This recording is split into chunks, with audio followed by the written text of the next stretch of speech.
नमस्कार दोस्तों, मैं ध्रुवेश शर्मा आपका इंग्लिश ट्यूटर एक बार फिर आपके सामने हाजिर हुआ हूँ एक नई क्लास लेकर।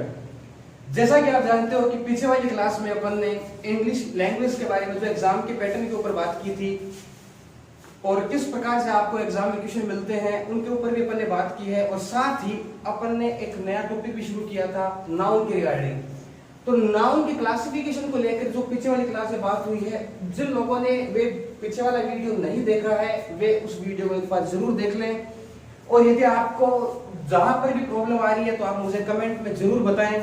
आज की जो क्लास है वो बेहद खास क्लास है, बहुत ज्यादा इंपॉर्टेंट होने वाली है, क्योंकि आगे के जो 3 टाइप बनेंगे नाउन के वो आपके एग्जाम पॉइंट ऑफ व्यू से काफी ज्यादा इंपॉर्टेंट रहेंगे, क्योंकि आपको उनका पता होना जरूरी है। क्योंकि वही नाउन आपको ये पता करने पे मदद करेंगे कि कौन से नाउन काउंटेबल होंगे और कौन से नाउन अनकाउंटेबल होंगे। क्योंकि काउंटेबल नाउन ही ऐसा है जिसको आप सिंगुलर और प्लूरल बना सकते हो, क्योंकि अनकाउंटेबल सिर्फ और सिर्फ सिंगुलर रूप में ही रहता है। तो आपको ये बात जो सिंगुलर काउंटेबल नाउन की होगी और जो प्लूरल काउंटेबल नाउन की होगी उसके बारे में अपन बात करेंगे। तो मैं शुरू करता हूँ आगे वाली क्लास को, लेकिन एक छोटी सी बात और कहूंगा, जिन लोगों ने पीछे वाली क्लास अटेंड नहीं की थी तो उनको भी ये वीडियो पूरा समझ में आए, इसलिए 2 मिनट के अंदर पीछे वाली क्लास को थोड़ा सा रिवाइज करता हूं मैं। जैसा कि सब नाउन को अपन ने 2 भागों में बांटा था, एक काउंटेबल था और दूसरा अनकाउंटेबल। और काउंटेबल नाउन को अपन ने फिर 3 कैटेगरी में सब डिवाइड किया गया था। जैसे पहला टाइप था इसका प्रॉपर नाउन। तो प्रॉपर नाउन को हिंदी में कहते हैं व्यक्तिवाचक संज्ञा। और प्रॉपर नाउन के अंदर किन किन एग्जाम्पलों की बात की थी अपन ने कि वे सारे नाउन जिनका अपना यूनिक नेम है वे नेम ही क्या कहलाएंगे, प्रॉपर नाउन कहलाएंगे। जैसे मान लो किसी व्यक्ति का नाम है सुरेश, तो जो सुरेश शब्द है वो क्या होगा, प्रॉपर नाउन होगा। या मान लो कि किसी जगह का नाम है, मान लो कोई स्थान का नाम है, कोई गांव का नाम है, या किसी सिटी का नाम है, किसी देश का नाम है। जैसे देश का नाम की बात करते हैं इंडिया, तो जो इंडिया है वो कौन सा नाउन होगा, प्रॉपर नाउन होगा। ठीक उसी हिसाब से किसी नदी का नाम है, जैसे मान लो कि गंगा नदी है, तो जो गंगा शब्द है वो क्या क्या कहलाएगा, प्रॉपर नाउन कहलाएगा। ठीक उसके बाद ये बात करते हैं अपन कॉमन नाउन की। तो कॉमन नाउन को बचाने का बहुत ही आसान तरीका था कि वे शब्द जिनको आप प्लूरल बना सकते हो वे सारे के सारे शब्द क्या कहलाएंगे, कॉमन नाउन कहलाएंगे। जैसे मैं कहूं कि आपको लिखा मिल रहा है कि बुक, बताइए कि बुक कौन सा नाउन है। तो आप जरा मन में सोचें कि क्या बुक को प्लूरल बनाया जा सकता है। तो यदि जिस शब्द को प्लूरल बनाया जा सकता है वे सारे के सारे शब्द कौन से नाउन होंगे, कॉमन नाउन होंगे। तो हमें पता है कि बुक का प्लूरल क्या होता है, बुक्स होता है। तो ये जो बुक्स शब्द होगा वो क्या होगा, कॉमन नाउन होगा। हमें किताबी परिभाषा नहीं पढ़नी है, हालांकि किताब में दिया हुआ है कि वह कॉमन नाउन का मतलब जातिवाचक संज्ञा। और जातिवाचक संज्ञा की परिभाषा क्या है कि जो वह यूनिक चीज जो सभी ऑब्जेक्ट में समान रूप से शेयर होती है, जिसको सभी लोग बांटते हैं, वो सारी की सारी कॉमन नाउन होती है। लेकिन ऐसा नहीं करना है। आपको क्या सोचना है वो तरीका मैंने पीछे वाली क्लास में बताया आपको। बुक के अलावा आप और भी एग्जांपल ले सकते हो। जैसे मान लो कि आपको पूछा गया है कि पेन कौन सा नाउन है, तो आप जरा सोचो कि पेन को प्लूरल बनाया जा सकता है। तो आपको पता है कि पेन को प्लूरल बनाया जा सकता है इसके साथ एस जोड़ करके, बनाना नहीं है, बस सोचना है। तो जिसका प्लूरल बन सकता है वो सारे के सारे कौन से नाउन होंगे, कॉमन नाउन होंगे। तो शुरू करता हूं मैं, ये पिछले वाली क्लास तो थी आज तक और अब आगे की क्लास शुरू करते हैं।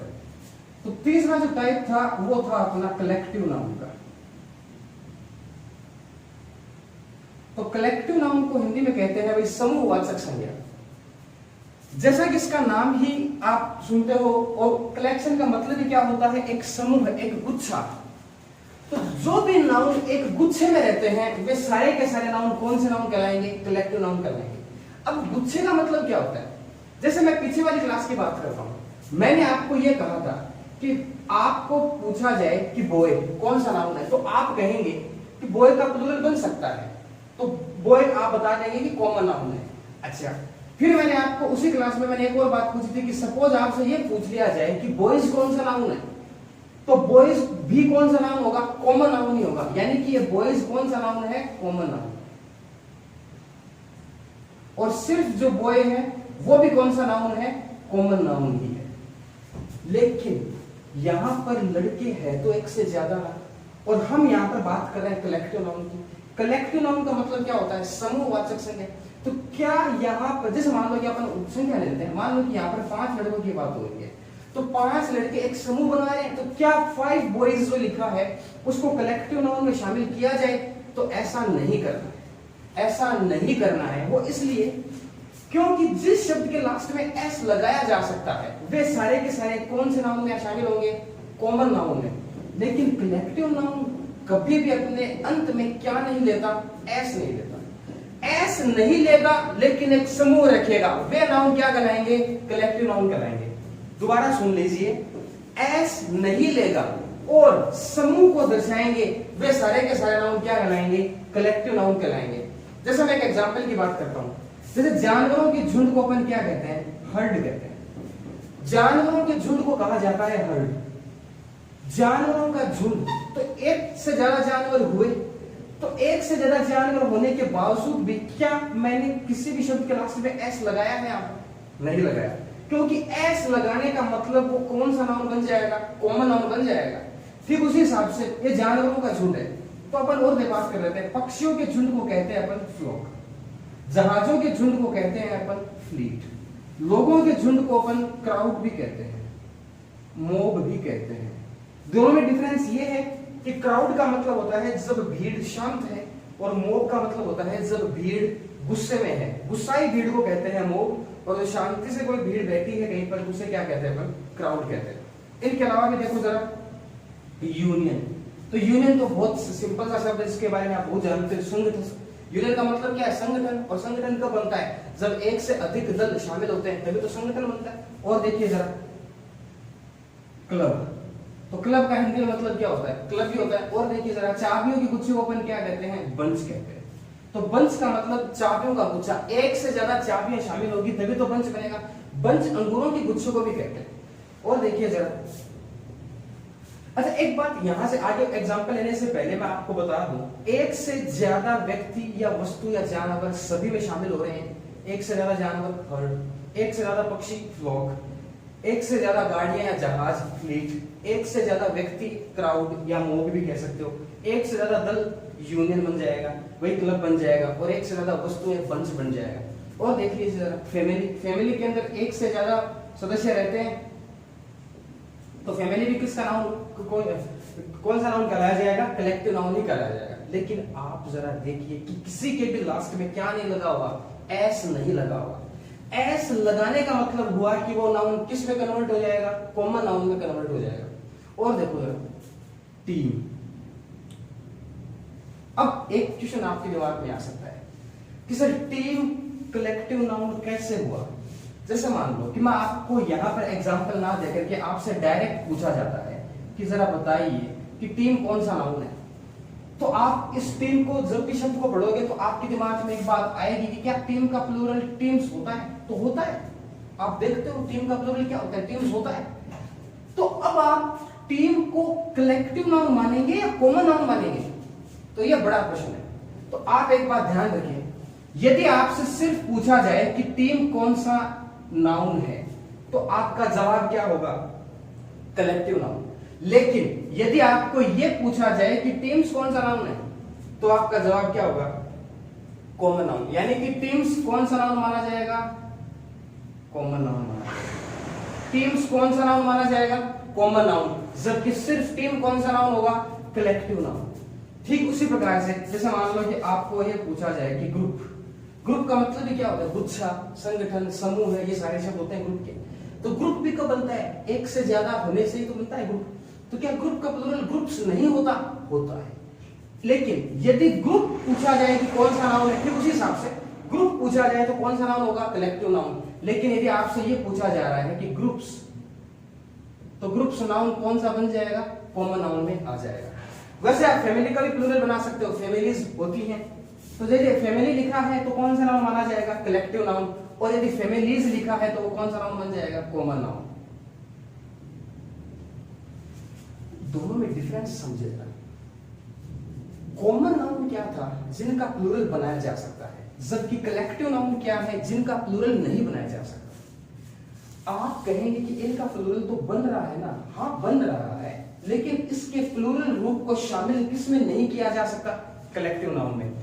यदि ये सिंगुलर रूप में रहेंगे तो किस रूप में? तो इनको कौन से नाउन में शामिल करेंगे? कलेक्टिव नाउन में। और यदि इनके प्लूरल रूप के ऊपर बात करेंगे तो ये किस में शामिल हो जाएंगे?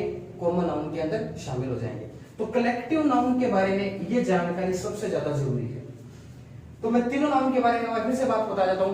प्रॉपर नाउन का मतलब संसार का कोई भी ऑब्जेक्ट हो, दुनिया का कोई भी ऑब्जेक्ट हो, यदि उसका अपना नाम है तो वो नाम क्या कहलाएगा? Proper noun.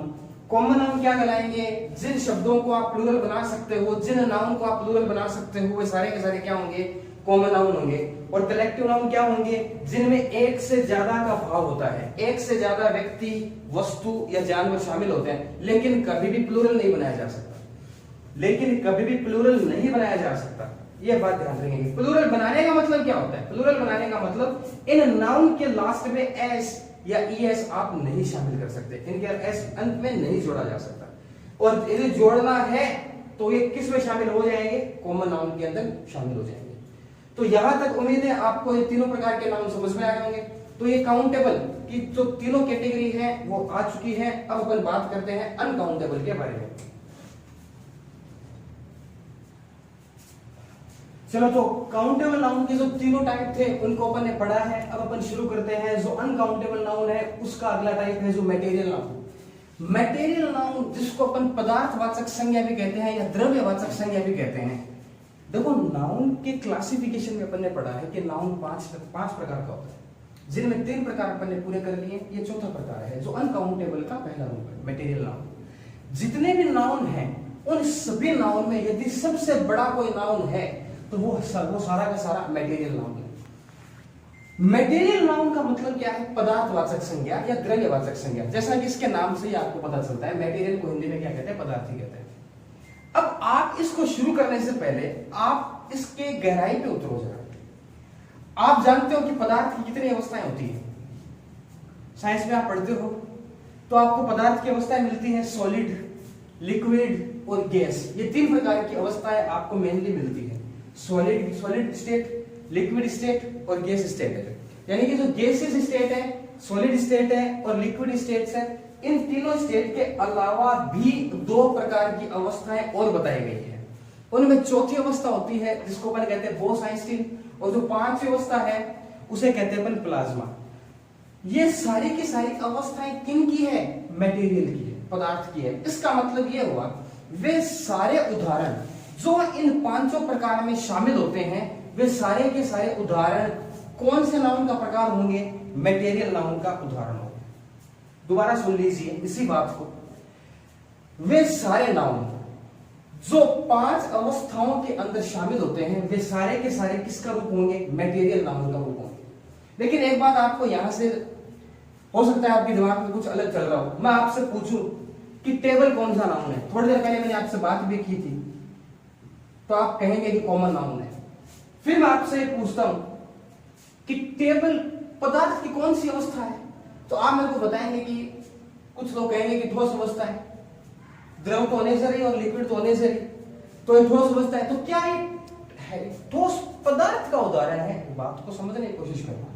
ये अवस्था कौन सी है? ठोस। लेकिन ये ठोस पदार्थ नहीं है। टेबल एक वस्तु का नाम है, पदार्थ का नाम नहीं है। टेबल एक वस्तु का नाम है, पदार्थ का नाम नहीं है। इसका मतलब यह है कि टेबल मटेरियल नाउन नहीं है। आप बताइए कि टेबल बनी किससे है? तो आप कहेंगे कि टेबल बनी है वुड से। तो वुड का मतलब लकड़ी, तो ये लकड़ी है, वो एक मटेरियल है। आप कहेंगे कि टेबल बनी है आयरन से, तो लोहा, लोहा एक पदार्थ का नाम है, इसलिए आयरन क्या होगा? मटेरियल नाउन होगा। लेकिन टेबल किसी भी प्रकार का कोई पदार्थ नहीं है। तो आप पहले ये अंतर है, इस अंतर को आप दूर कर लें। आपसे यदि पूछा जाए कि टेबल है, चेयर है, मार्कर है, बोर्ड है, ये सारी कौन से उदाहरण है, तो ध्यान रखना टेबल का प्लूरल टेबल्स होता है, इसलिए किसमें आ जाएगा? ये कॉमन नाउन में चला जाएगा। ठीक उसी हिसाब से अपन बात करते हैं चेयर की। तो चेयर वस्तु का नाम है कि पदार्थ का नाम है? तो चेयर एक वस्तु का नाम है, क्योंकि चेयर बनती किससे है? हो सकता है चेयर प्लास्टिक से बनी हो, तो पदार्थ कौन सा होगा? प्लास्टिक। तो प्लास्टिक किसका उदाहरण आ जाएगा? मटेरियल नाउन का। तो मैं तीनों प्रकार के स्टेट की डिटेल में बात करता हूं, आप सुनते जाइए। तो मटेरियल नाउन का अपन पहला टाइप पढ़ते हैं। जैसे जितने भी मेटल हैं, मेटल का मतलब होता है धातुएं। तो जितनी भी धातुएं, जो आप साइंस में भी पढ़ते हो कि कितनी धातुएं हैं, वे सारी की सारी किसका उदाहरण मानी जाएंगी? मटेरियल नाउन का, जिसमें कौन कौन सी मेनली शामिल हो रही है? आयरन है, कॉपर है, जिंक है, और देखिए जरा एल्यूमिनियम है, सिल्वर है, गोल्ड है, और आगे भी बहुत सारे एक्सेट्रा। तो ये जितने भी मेटल हैं वे सारे के सारे किसका उदाहरण होंगे? मटेरियल नाउन के उदाहरण होंगे। इसके बाद बात करते हैं अपन सॉलिड स्टेट। फिलहाल सॉलिड के ऊपर बात करेंगे, ये सारे के सारे सॉलिड अवस्था में रहते हैं, इसलिए अब अपन बात करते हैं कुछ फूड आइटम्स की।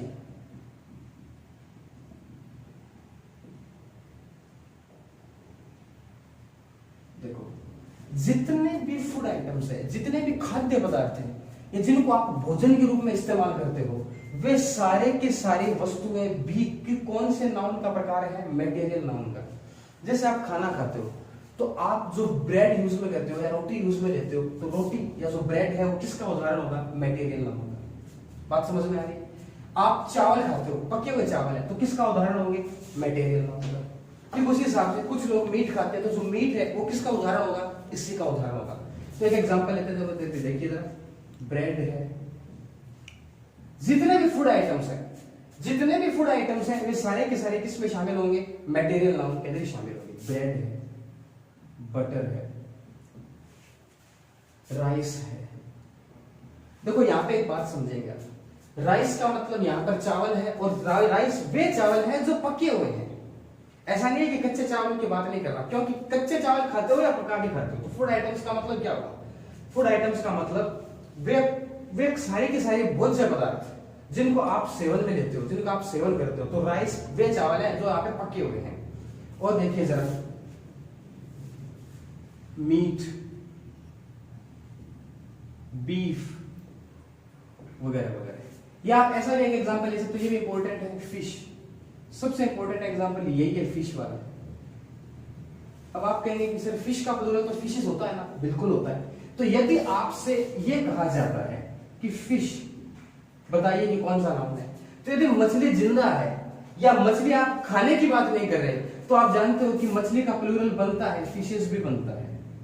तो ये जो फिश का फिशेस बन रहा है, इसका मतलब ये कौन सा नाउन माना जाएगा? ये दोनों नाउन कौन से बन जाएंगे? कॉमन नाउन बन जाएंगे।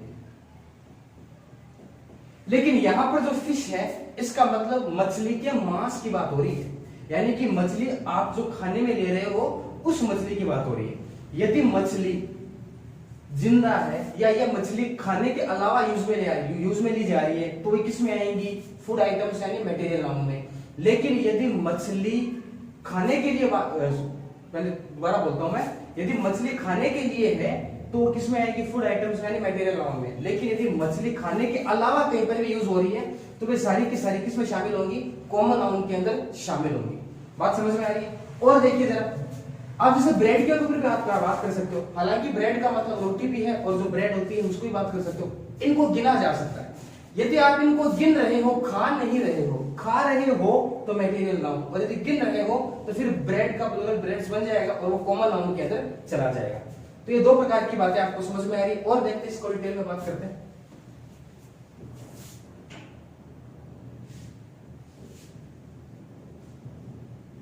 ग्रेन्स या पार्टिकल्स। ग्रेन्स या पार्टिकल्स का मतलब होता है जो चीजें दाने में है, जो वस्तुएं दानों में मिलती है। अब दानों में मिलने का मतलब क्या होता है? जैसे मान लो कि आप बाजार से चावल लेके आते हो, तो चावल पका के थोड़ी देगा वो आपको, कच्चे चावल देगा। तो जो चावल के जो दाने हैं, उन दानों को कौन सा उन दानों को क्या कहा जाता है? ग्रेन्स या पार्टिकल्स कहते हैं। दोनों में अंतर समझो। ये राइस पके हुए हैं, जबकि ये राइस कच्चे हैं। ये राइस भी मटेरियल नाउन है, और ये जो कच्चे हैं ये भी कौन सा एग्जांपल है? मटेरियल नाउन का ही एग्जांपल है। और जरा देखिए, वीट, जिसको आप गेहूं कहते हो, तो गेहूं दानों में ही है, तो जो भी चीज दानों के अंदर है वो सारी की सारी इसी के अंदर आएगी। और देखिए, पेपर, पेपर का मतलब काली मिर्च है, तो काली मिर्च दानों के अंदर रहेगी, तो ये बात इसके अंदर आती है। कॉर्न, ये आप आसानी से जानते हो, उसे भी जानते हैं कॉर्न क्या होता है। और देखिए जरा, सॉल्ट दानों के अंदर ही है। तो ये सारे के सारे ग्रेन्स और पार्टिकल्स इसी का एग्जांपल है। और समझिए, ये सबसे इंपॉर्टेंट एग्जांपल क्या है? हेयर का। कि हेयर कौन सा नाउन है, हेयर कौन सा नाउन है।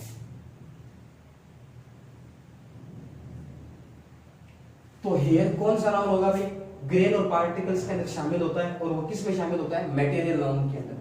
अब आप हो सकता है आपके दिमाग में बात हो कि सर हेयर का प्लूरल हेयर्स बनता है ना, हाँ बनता है, लेकिन हमेशा जब बालों को संयुक्त रूप से शामिल किया जाए, जैसे मान लो कि आपको ये कहना है कि आपको बाल कटवाने हैं, तो आप बाल कभी गिन के नहीं कटवाते, ठीक है। तो जो काम गिन के नहीं होता है तो वो पूरा पूरा एक समूह के अंदर शामिल होता है, और जो समूह के अंदर शामिल होता है वो अनकाउंटेबल बन जाता है, और अनकाउंटेबल सारे के सारे सिंगुलर रहते हैं। तो सिर्फ जो हेयर लिखा है वो किसका उदाहरण है, ग्रेन और पार्टिकल्स का उदाहरण है, और वो किस में शामिल होंगे, मटेरियल नाउन के अंदर शामिल होंगे।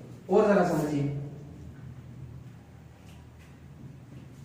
जितने भी लिक्विड्स हैं, लिक्विड्स की बात करता हूं मैं, तो लिक्विड्स के अंदर आप जरा देखिए पदार्थ में क्या क्या शामिल होते हैं। मेनली आप समझेंगे वाटर, मिल्क, पेट्रोल।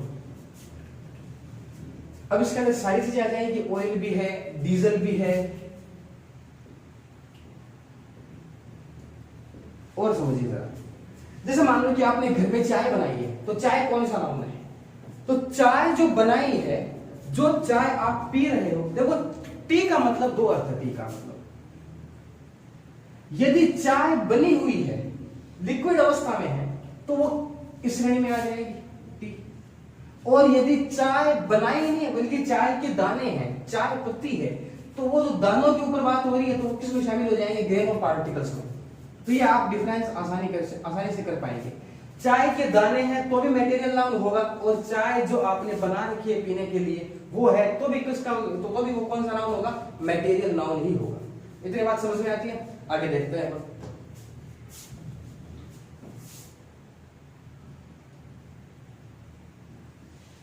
गैसेस, जितनी भी गैसें हैं, जैसे oxygen, hydrogen, nitrogen, ammonia, neon, krypton, ये सारे के सारे क्या हो जाएंगी, गैस और गैसी हो जाएंगी। इन गैस के अलावा आप कुछ और एग्जाम्पल भी दे सकते हो। जैसे आपसे पूछा जाए कि वायु, हवा किसका एग्जाम्पल है, तो वायु या हवा कौन सी अवस्था में रहती है, हमेशा गैस की अवस्था में।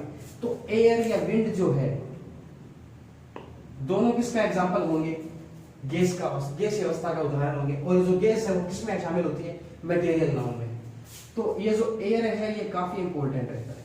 तो एयर का मतलब होता है हवा से, वायु से, और ये किसका उदाहरण होगा, मटेरियल नाउन का उदाहरण होगा। और समझिएगा, आपको ये पूछा जाए कि धुआं, जिसको आप स्मोक कहते हो, तो स्मोक भी किसका उदाहरण होगा, गैस अवस्था में रहता है, इसलिए गैसेस के अंदर शामिल होगा, और मटेरियल नाउन का एग्जाम्पल होगा। इनके अलावा भी और भी बहुत सी बातें हैं, जरा देखिए।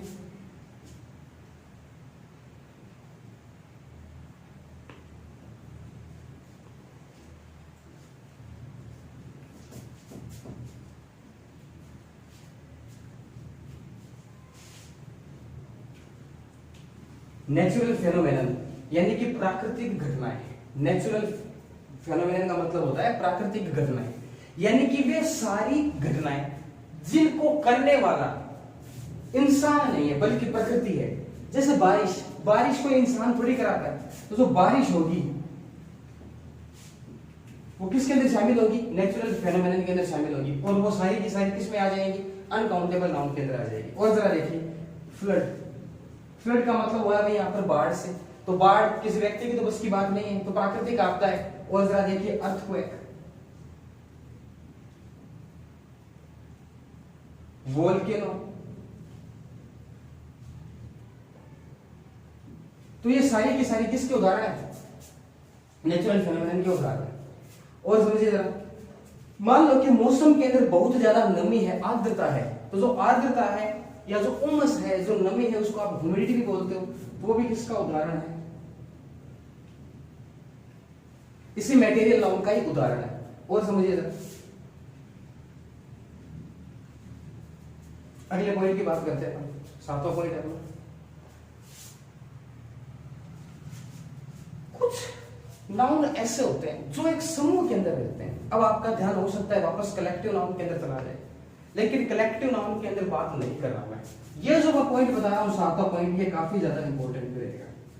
कुछ नाउन कलेक्टिव नाउन के अंदर शामिल होते हैं, समूह में रहते हैं, लेकिन कुछ नाउन ऐसे हैं जो समूह में रहने के बावजूद भी कलेक्टिव नाउन में शामिल नहीं होते, बल्कि उन्हें किसमें शामिल किया जाता है? मटेरियल नाउन में। जैसे मैं एक बात करता हूं, चलो इसको डिटेल में पढ़ते हैं।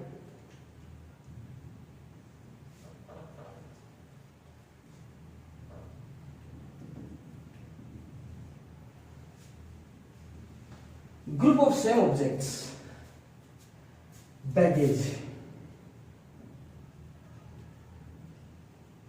काफी ज्यादा बार पूछा गया क्वेश्चन है ये, और लगभग दिक्कत होती है एग्जाम में। क्वेश्चन ये नहीं आता कि बैगेज बताइए कौन सा नाउन है। एग्जाम में क्वेश्चन ऐसे आता है कि बैगेज के साथ में मान लो कि आपको एस लगा के दे दिया जाता है। अब आप जरा बताइए कि अपन अनकाउंटेबल नाउन पढ़ रहे हैं, और अनकाउंटेबल नाउन सारे के सारे क्या होते हैं? सिंगुलर होते हैं। तो सिंगुलर होते हैं तो उनके साथ एस कैसे लगाया जा सकता है? इसका मतलब यहां पर बात समस्या थी कि जिनको पता था कि बैगेज अनकाउंटेबल नाउन है और उनका क्वेश्चन सही था, और जिनको नहीं पता था तो वो सारे के सारे हो सकता है उनका गलत हुआ है। तो बैगेज का मतलब क्या होगा? वे सामान, जिस सामान में बैग ही बैग शामिल है उसे अपन क्या कहते हैं? बैगेज कहते हैं। लगेज, लगेज भी किसका उदाहरण है? इसी का उदाहरण है।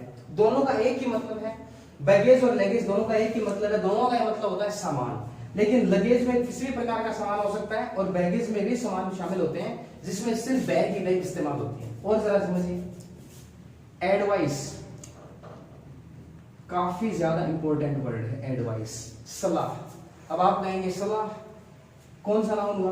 तो आपको पता चलना चाहिए कि सलाह ग्रुप ऑफ सेम ऑब्जेक्ट्स में शामिल होता है। ऐसा माना जाता है कि सलाह कभी एक नहीं दी जाती, सलाह के पीछे एक से ज्यादा बातें भी शामिल होती है। इसलिए एडवाइस को भी कौन से नाउन में बांटा गया है? ग्रुप ऑफ सेम ऑब्जेक्ट्स में बांटा गया, और वो सारा का सारा किसका उदाहरण रहेगा? मटेरियल नाउन का उदाहरण रहेगा। और देखिए जरा वोकैबुलरी, वोकैबुलरी यानी कि शब्दकोश। तो शब्दकोश का मतलब जहां पे एक शब्द नहीं है बल्कि ग्रुप ऑफ वर्ड्स है, बहुत सारे वर्ड्स है, तो वो भी इसी का उदाहरण है। और देखिए जरा वोकैबुलरी के बाद में अपन देखते हैं सॉफ्टवेयर। सॉफ्टवेयर का मतलब क्या होता है? एक से ज्यादा इंस्ट्रक्शंस को मिला करके जो एक पैकेज तैयार किया जाता है उसे अपन क्या कहते हैं? सॉफ्टवेयर कहते हैं। एक से ज्यादा निर्देशों को मिला करके, इंस्ट्रक्शंस को मिला करके जो तैयार की जाती है, जो पूरा पूरा एक पैकेज तैयार होता है, उसे अपन क्या कहते हैं? सॉफ्टवेयर कहते हैं। और समझिए जरा इंफॉर्मेशन।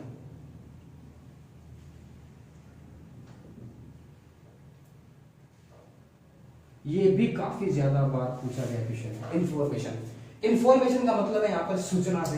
तो जो भी इंफॉर्मेशन रहेंगी वो भी सारा का सारा किसका उदाहरण रहेगा? मटेरियल नाउन का। तो अपन ने मटेरियल नाउन को कितने भागों में बांट रखा है? अब तक देखिए 7 भागों में बांट रखा है। इनके अलावा भी इसका एक भाग और रहता है, वो भी देखिए जरा अदर्स के अंदर। तो यहां तक तो आपको बात समझ में आ रही है। तो थोड़ी सी जगह, थोड़ी सी शॉर्टेज है, तो थोड़ा सा ऊपर से साफ कर रहा हूं मैं, ताकि अपन इस मटेरियल नाउन को पूरा कर पाए। यहां पर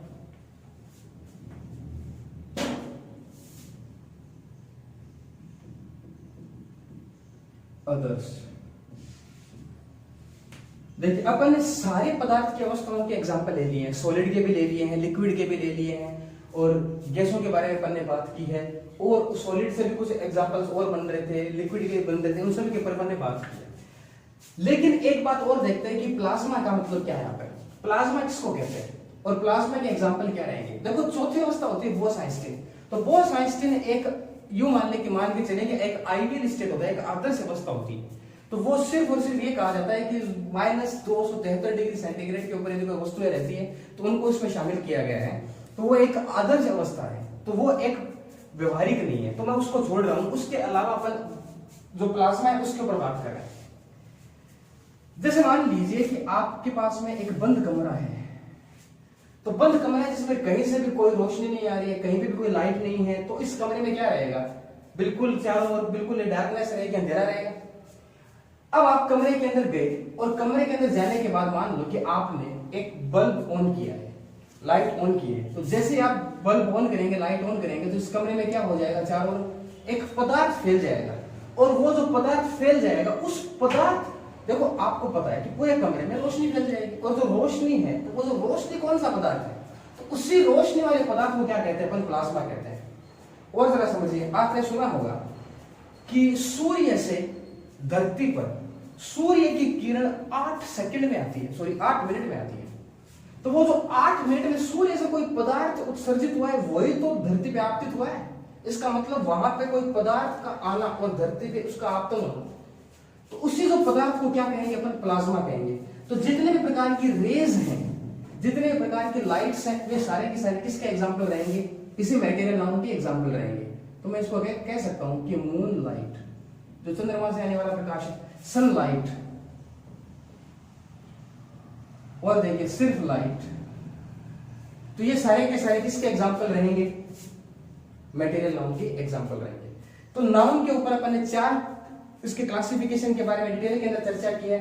एक लास्ट जो इसका भाग है एब्स्ट्रैक्ट नाउन, उसके ऊपर भी बात करते हैं अपन।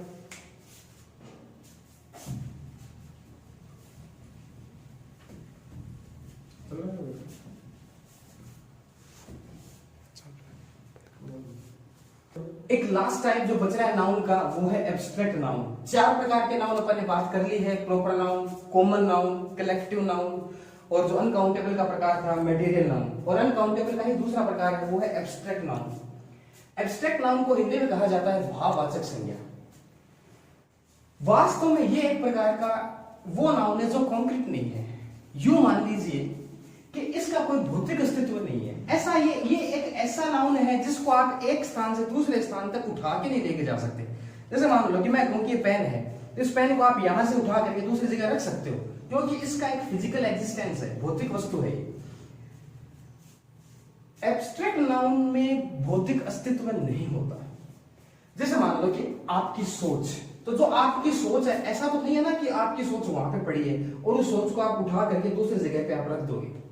या मैं कहूं कि आपकी ताकत, मैं कहूं कि आपकी ताकत मुझे उधार दीजिए, तो कोई भौतिक वस्तु थोड़ी है जो आप मेरे को उधार दे देंगे। तो जो चीज एक भाव में रहती है, जो चीज बिल्कुल अंडरस्टैंडिंग में रहती है अपनी, वही क्या रहेंगी, अपनी एब्स्ट्रैक्ट नाउन के अंदर शामिल की जाएंगी। मेनली एब्स्ट्रैक्ट नाउन को 3 भागों से बनाया गया है, जिसमें पहला भाग है एक्शन, दूसरा भाग है क्वालिटी, और जो तीसरा भाग है उसे अपन कहते हैं स्टेट्स। तो 3 भाग मिला करके एब्स्ट्रैक्ट नाउन को निर्माण करते हैं। एक्शन का मतलब जितने भी व्यक्ति के कार्य हैं उन कार्यों से भी संज्ञा बनती है। जैसे प्ले, अब जरा समझिए, प्ले का मतलब हिंदी में क्या होता है, खेलना। इस शब्द के लास्ट में ना जुड़ रहा है कि नहीं जुड़ रहा, और जिन शब्दों के लास्ट में ना जुड़ता है वे संज्ञा नहीं होती है, बल्कि क्या होता है, वे वर्ब बन जाती है। और अपन पढ़ क्या रहे हैं, नाउन पढ़ रहे हैं। तो मैं यहां से प्ले को उठा रहा हूं, मैंने प्ले को नाउन नहीं बताया है। प्ले का मतलब होता है खेलना, लेकिन सिर्फ प्लेइंग का क्या मतलब होता है, खेल, सिर्फ खेल को। ऐसा मत बोल दीजिए कि खेल रहा हूं, रहा है, रहा थे, ऐसा कुछ नहीं है। प्लेइंग का मतलब होता है सिर्फ खेल। तो खेल जो सिर्फ शब्द है वो किसमें शामिल होगा, एक्शन के अंदर शामिल होगा। तो प्लेइंग, डांसिंग, राइटिंग, ठीक है, रीडिंग, इन सभी को समझाता हूं मैं, जरा देखिए। प्लेइंग की बात कर चुका मैं। डांस का मतलब क्या होता है, नाचना, लेकिन डांस का मतलब नाचना है, यानी कि यहां पर भी तो ना जुड़ रहा है। तो जब ना जुड़ रहा है तो ये वर्ब बनेगी। तो इसी वर्ब से ही अपन को क्या बनाना है, नाउन बनाना है। और वो नाउन कौन सा बनेगा, एब्स्ट्रैक्ट नाउन बनेगा। तो डांस की नाउन फॉर्म क्या बन जाएगी, डांसिंग। ठीक उसी हिसाब से यदि सिर्फ लिखा होता राइट, तो राइट का मतलब होता है लिखना, और फिर ना जुड़ रहा है, तो ना जुड़ रहा है तो राइट एक वर्ब बनेगी, लेकिन उसी वर्ब की नाउन फॉर्म क्या कहलाएगी, राइटिंग कहलाएगी। ठीक उसी हिसाब से रीड, मानो लिखा है रीड, तो रीड का मतलब क्या होता है, पढ़ना, तो ना जुड़ रहा है तो फिर ये क्या है, वर्ब है, लेकिन इसी वर्ब को आपको क्या बनाना है, नाउन बनाना है। तो ये नाउन कैसे बन जाएगा, लास्ट में आईएनजी जोड़ने से बन जाएगा। और जरा समझिए, ये सारे के सारे एक्शन है जिनको आपको कुछ करना पड़ेगा। जैसे आप ये कह सकते हो, जैसे खेल की बात दोबारा करता हूं मैं, आप ये कह सकते हो कि आपके पास एक गेंद है, बॉल है, या आपके पास एक बैट है, आपके पास एक रैकेट है, कुछ भी कह सकते हो, लेकिन आप ऐसा कह सकते हो कि मेरे पास खेल है। आपके पास जो खेल है वो आपको फिजिकल एक्जिस्टेंस नहीं है, आपको खेलने के लिए कुछ करना पड़ेगा। लेकिन आपके पास यदि बैट है तो आपको कुछ करना नहीं पड़ेगा, वो आपके पास निरंतर रहेगा, वो आपके पास है। लेकिन यदि आपको ये कहना है कि हमारा खेल, यानी कि आपको कुछ क्रिया करनी पड़ेगी, और वो जो क्रिया है वो एक पूरा पूरा एक्शन है, और एक्शन से क्या बनता है, एब्स्ट्रैक्ट नाउन बनता है। और जरा समझिए, कुछ व्यक्तियों के अंदर गुण होते हैं, उन गुणों से भी संज्ञा बनती है। जैसे आप बताइए कि ब्लाइंड का क्या मतलब होता है, तो ब्लाइंड का मतलब होता है अंधा। तो अंधा एक ऐसा शब्द है जो व्यक्ति के गुण की बात करता है। तो अंध शब्द को अपन को नहीं भाववाचक संज्ञा में बदलना है, तो ब्लाइंड का मतलब अंधा, तो अंधता या अंधापन उसे क्या कहते हैं, ब्लाइंडनेस कहते हैं। तो जो ब्लाइंडनेस है वो किस में आ जाएगा, एब्स्ट्रैक्ट नाउन के अंदर शामिल हो जाएगा, क्वालिटी के अंदर शामिल हो जाएगा।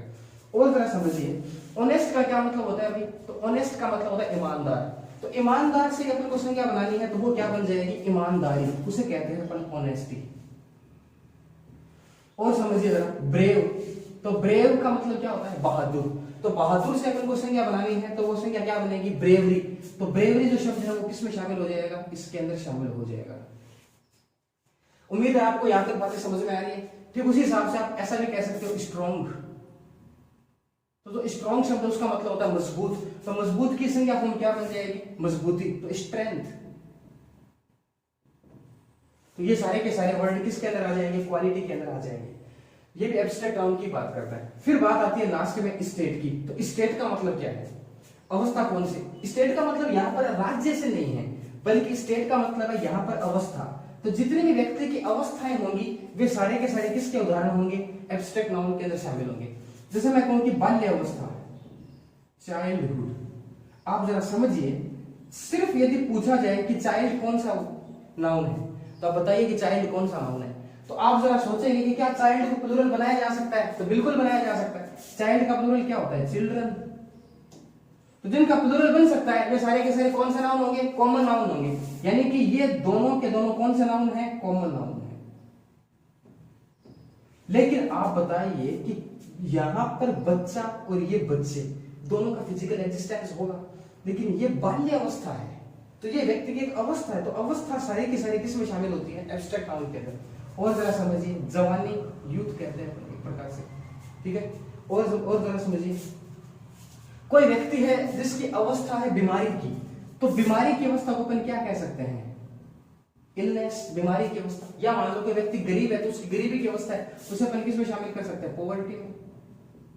तो ये सारे के सारे जो शब्द हैं वो किसके अंदर शामिल होते हैं, एब्स्ट्रैक्ट नाउन के अंदर शामिल होते हैं। इन एब्स्ट्रैक्ट नाउन के अलावा, इतने नाउन के अलावा भी बहुत से ऐसे शब्द हैं जो एब्स्ट्रैक्ट नाउन का हिस्सा रहते हैं। जैसे जितने भी व्यक्ति की कलाएं हैं, कलाओं का मतलब क्या होता है, जो आर्ट है, आर्ट का मतलब, जैसे कुछ लोग खुदाई का काम करते हैं जिसको अपन कहते हैं कार्विंग। तो ये जो कार्व करना है, ये जो कार्विंग है, ये किसका उदाहरण होगा, इसी एब्स्ट्रैक्ट नाउन का एक उदाहरण होगा। या आप समझिए कि जितनी भी भाषाएं हैं, जैसे इंग्लिश है, हिंदी है, या जितने भी सब्जेक्ट्स है जिनका आप अध्ययन करते हो, जैसे मैथमेटिक्स है, जैसे फिजिक्स है, जैसे केमिस्ट्री है, ये कोई भी, तो ये सारे किसका उदाहरण रहेंगे। तो आप हमेशा ध्यान रखिए, जितनी भी भाषाएं हैं, जितने भी शास्त्र हैं, जितने भी अन्य विषय हैं जो पढ़ाई के लिए काम आते हैं, जैसे मैं एग्जांपल देता हूं, इंग्लिश है, फिजिक्स है, ये सारे के सारे किसका एग्जांपल रहेंगे, एब्स्ट्रैक्ट नाउन का ही उदाहरण रहेंगे। ठीक है, तो उम्मीद है आपको आज की क्लास में जो मैंने नाउन के जो बाकी बचे हुए जो 3 पार्ट थे, उन तीनों पार्ट को डिटेल के अंदर आपको समझ में आया होगा। यदि आपको किसी भी नाउन को समझने में थोड़ी भी प्रॉब्लम आई है तो आप जरूर कमेंट करें, और कमेंट करके बताइए कि आपको कौन सा नाउन में प्रॉब्लम हो रही है, तो हम आपको पूरा उसका प्रयास करेंगे उसको समझाने का। और इन नाउन को बार बार आप देखिए, क्योंकि ये देखो, इन नाउन में से क्वेश्चन नहीं आएगा, लेकिन इन नाउन को पढ़े बगैर क्वेश्चन भी सॉल्व नहीं होगा। तो ये बात आप ध्यान रखेंगे, और साथ में वीडियोस को ज्यादा से ज्यादा शेयर भी करते रहें, और लाइक भी करते रहें, साथ में कमेंट भी करते रहें, ताकि हम आपसे थोड़ा प्रेरित हो पाए, थोड़ा मोटिवेट हो पाए, और हमें आगे वीडियो बनाने में काफी मदद भी मिले। धन्यवाद।